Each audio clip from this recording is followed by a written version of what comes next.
Hello everyone, welcome back to Datathon.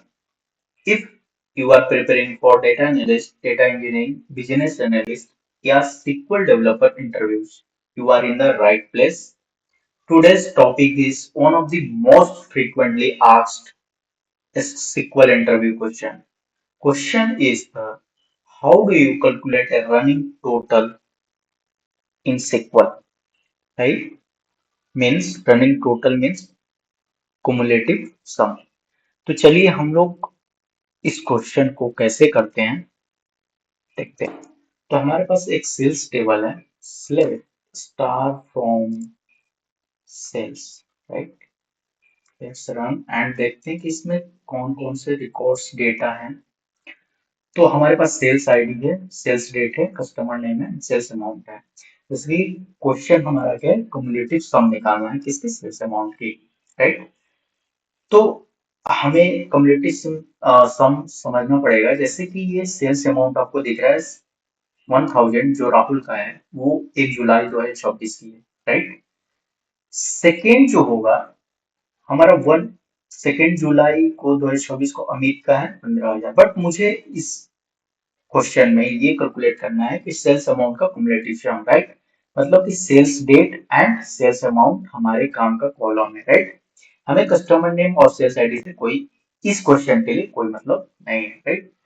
तो sales amount में अगर 1 जुलाई की सेल्स 1,000 रुपए है और 2 जुलाई की 1500 है, मतलब कि कम्युलेटिव सम क्या होता है कि current amount plus previous amount, right.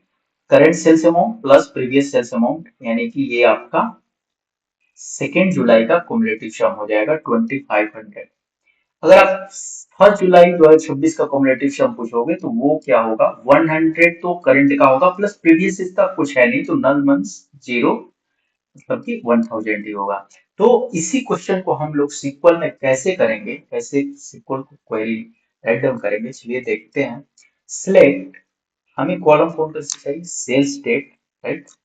Sale date and sales amount. अब हमें क्युमुलेटिव सम जो निकालना है, क्युमुलेटिव सम यानी कि रनिंग टोटल, राइट।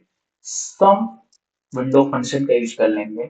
सम किसकी करेंगे, हम सम कर देंगे सेल्स अंडरस्कोर अमाउंट ओवर, ये आपका कैपिटल ना हो के राइट, ओवर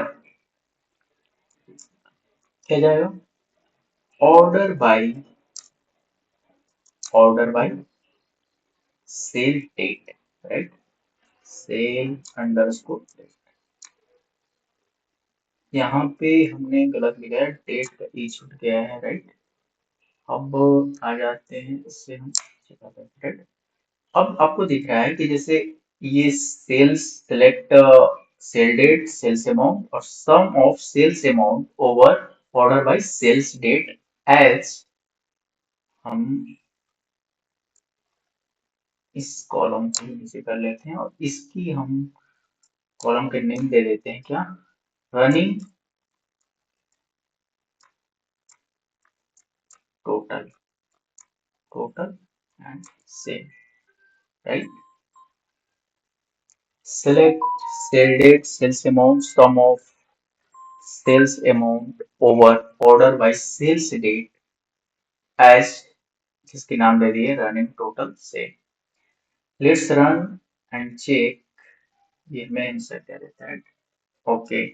तो आपका जो 1 जुलाई का जो सेल डेट है, 1 जुलाई को उसके दिन की सेल अमाउंट है हमारी 1000, रनिंग टोटल सेल्स भी 1000 है, क्योंकि हमारा यहाँ पर प्रीवियस सेल्स अमाउंट मतलब कि जो भी 31 या 30 जून का जो सेल्स अमाउंट है वो हमारे पास नहीं है, मतलब कि नल है या जीरो है, तो उसके लिए 1000 आ गया। 2 जुलाई जो है वो सेल्स अमाउंट है। अब यहाँ जो रनिंग टोटल सेल आ रहा है वो क्या आ रहा है, करेंट प्लस प्रीवियस, मतलब 1 जुलाई का भी और 2 जुलाई का दोनों का सेल अमाउंट ऐड होके आपका रनिंग टोटल से सेल आ गया, जिसे हम कुमुलेटिव सम भी बोलते हैं। तो हम इस तरीके से आपको कैलकुलेट कर सकते हैं कुमुलेटिव सम को इन सीक्वल में। ओके, अगर वीडियो अच्छा लगा हो तो प्लीज चैनल को जरूर सब्सक्राइब कर देना, लाइक कर देना और शेयर कर देना। Thank you.